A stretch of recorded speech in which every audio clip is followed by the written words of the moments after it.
সামাজিক যোগাযোগ মাধ্যমে ফিফা সভাপতি জিয়ানো ইনফান্তিনোর ১১ সেকেন্ডের একটি ভিডিও ভাইরাল হওয়ার পর নতুন বিতর্ক তৈরি হয়েছে।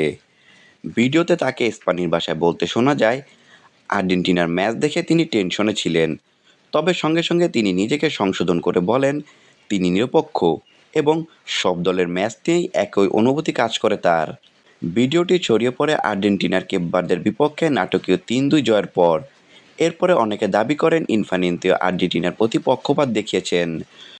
তবে এখন পর্যন্ত ভিডিওটির পূর্ণাঙ্গ সংস্কার বা নির্ভরযোগ্য উৎস পাওয়া যায়নি। কৃত্রিম বুদ্ধিমত্তা ভিত্তিক প্রাথমিক বিশ্লেষণে ভিডিওটিকে সরাসরি ভুয়া বলা যায় না। ইনফান্তিনোর কণ্ঠ ও ভাষায় তাৎক্ষণিক অসঙ্গতি ধরা পড়েনি, কিন্তু ক্লিপটি অসম্পূর্ণ হওয়ায় মন্তব্যের প্রকৃত প্রেক্ষাপট স্পষ্ট নয়।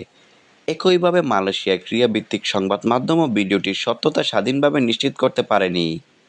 ফলে এই ভিডিওকে ভিত্তি করে ইনফান্তিনো আর্জেন্টিনার সমর্থক এমন দাবি করার মতো নির্ভরযোগ্য প্রমাণ এখনও পাওয়া যায়নি।